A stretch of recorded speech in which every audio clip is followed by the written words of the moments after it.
Olá pessoal, uma boa tarde, paz seja convosco. Hoje eu vim falar, primeiramente, declarar com minha boca, mente e coração que o Senhor é o meu único Deus, soberano, Rei, eterno, maravilhoso, digno de toda honra, todo louvor, toda adoração, honra e glória para Ti, Senhor. Muito obrigada pela mais uma oportunidade de estarmos reunidos em Tua presença, Senhor. Apresenta a minha vida ao Senhor, apresenta a Tua vida, amado ouvinte.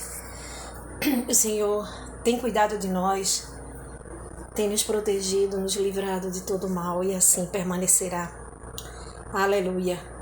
E nós ficamos também firmes com Ele, não é? Adorando na beleza da Sua santidade. Exaltado, magnificado seja o nome do Pai, do Filho e do Espírito Santo. Amados, eu vou colocar meu celular aqui, que ele está carregando, como sempre, a bateria eu uso muito aí, descarrega, e vou ler tudo sobre, os pontos principais, sobre a Arca da Aliança. Tá certo, amados? Vou colocar o telefone aqui e vocês vão ficar ouvindo a ministração da palavra. Estou aqui pertinho de vocês e vou ministrar aqui a palavra.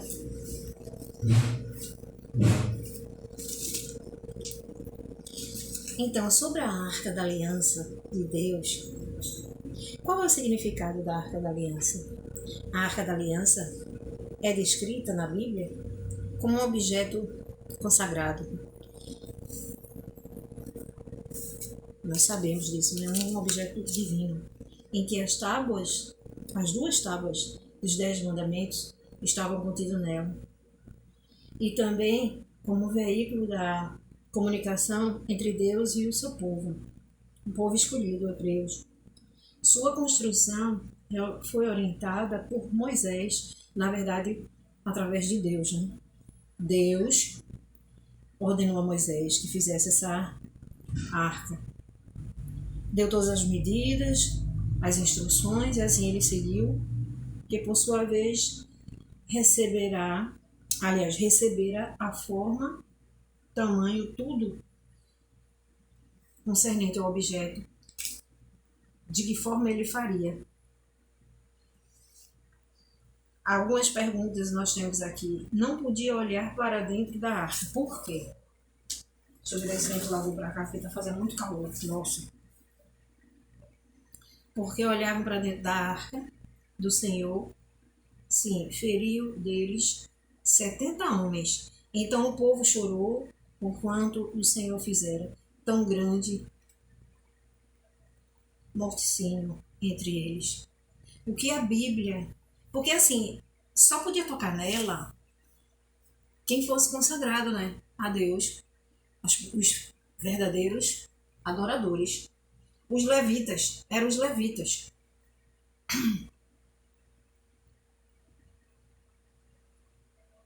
O que a Bíblia fala sobre a Arca da Aliança?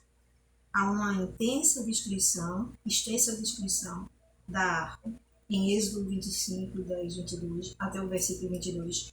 É uma caixa de madeira, de acácia, incrustada com ouro por dentro e por fora. É feita de ouro por dentro e por fora. Na arca haviam 2 tábuas, como já foi mencionado aqui, de pedra, com 10 mandamentos, com uma referência da aliança de Deus com Israel. Quem foi que roubou a Arca da Aliança? Os filisteus derrotaram os israelitas na guerra e levaram a Arca da Aliança de Deus. Os filhos de Eli, Hofni e Finéias, foram mortos durante a batalha. Depois de serem atormentados por várias pragas, os filisteus devolvem a arca. O profeta Samuel, exortou os israelitas e voltaram para o Senhor. Isso está no versículo de Samuel, 1 Samuel, capítulo Samuel 4, ao versículo 8. Quem era responsável por carregar a Arca da Aliança? Quem era responsável? Está em 1 Crônicas 15, do versículo 2, capítulo 15 de 1 Crônicas, capítulo 15, versículo 2 ao 14. Somente os levitas. Então disse: podem carregar a arca, porque foram eles que o Senhor Deus escolheu a fim de carregá-la e para servi-lo para sempre. Então Davi chamou todo o povo de Israel a Jerusalém a fim de trazer a arca da aliança para o lugar que ele havia preparado para ela. Porque Davi foi buscar a arca da aliança. Por que Davi foi buscar a arca da aliança? Mais do que reconhecimento político, né? A intenção dele era ter a presença, porque naquela época a arca ela representava a presença do Senhor. Então ele queria ter a presença do Senhor por perto, né? Além de ele ter comunhão com o Senhor, ele queria aquela arca que representava a presença do Senhor, a presença de Deus. Enviou esforços, ele deu esforços para trazer a arca, se empenhou para trazer a arca da aliança para Jerusalém. Ele compreendeu que Deus é melhor do que as bênçãos de Deus. Está ali com a presença de Deus, né, com aquele objeto ali que representava a presença de Deus. Ele tem consciência que sua maior necessidade e o maior privilégio que seu povo poderia desfrutar era a presença de Deus. Nós podemos ver isso em 2 Samuel 6:12. 2 Samuel, capítulo 6, versículo 12. Qual o poder da Arca da Aliança? É o símbolo supremo do poder de Deus de Israel, do Deus de Israel, derrubando as muralhas das cidades inimigas, causando epidemias entre povos pagãos, fulminando os mortais que ousam tocá-la. Sem falar dos nazistas, do que querem usar o artefato para seus fins. Onde se encontra a arca no tempo de hoje? Ninguém sabe exatamente, na verdade, ninguém sabe exatamente onde ela se encontra. Sabemos que hoje não é mais necessária, porque naquela época, o povo de Deus, ele se comunicava com o Senhor através da presença daquele objeto, né? Porque estavam buscando a presença de Deus. Hoje, nós podemos buscar o Senhor através de Jesus, através do seu Santo Espírito, Paráclitos, do Espírito Santo, Paráclitos.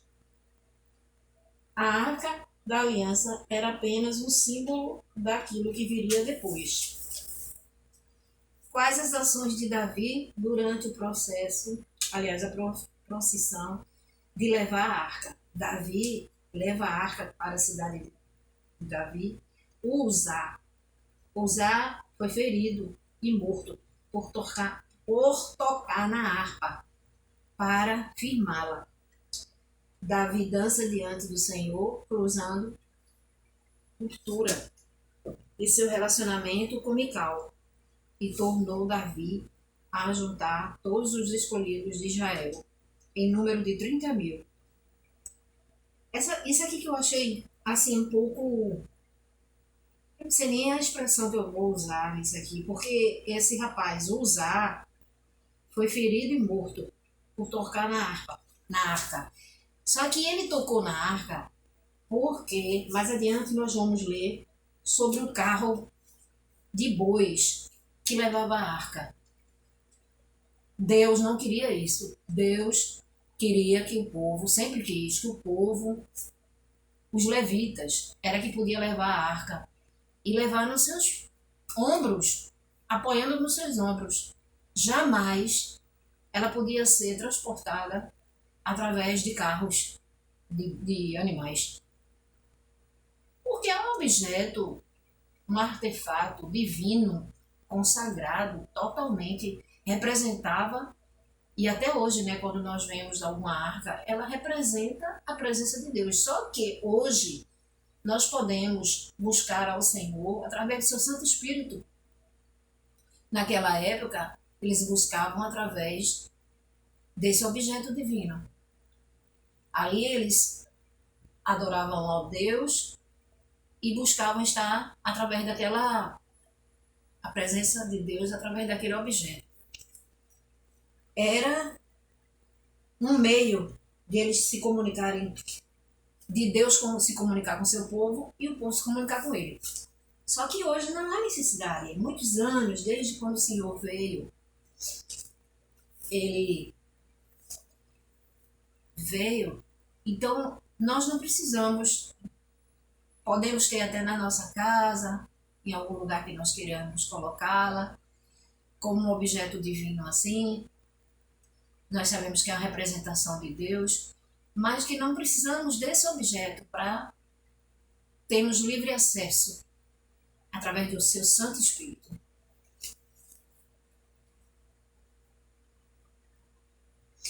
Aí aqui fala, qual foi o erro de Davi quando tentou trazer a arca de volta para Jerusalém? Em todos esses casos, Davi enviou para ele, começou buscando pessoas em vez de buscar ao Senhor. Devemos começar sempre buscando ao Senhor. Sempre colocar o Senhor em primeiro lugar em nossas vidas. Deus procura pessoas que adorem em espírito e verdade.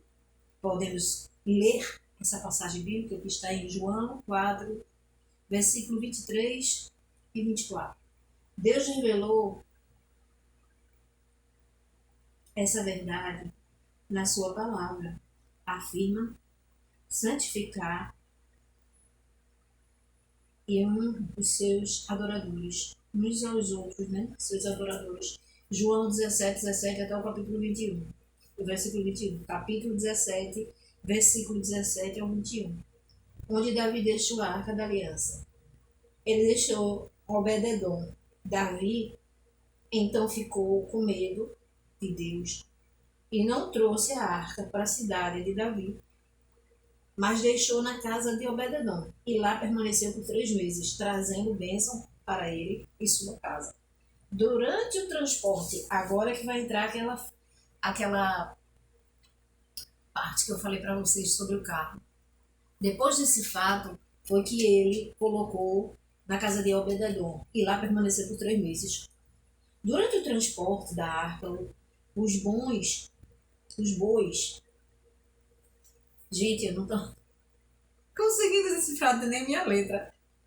Durante o transporte da arca, os bois que puxavam o carro tropeçaram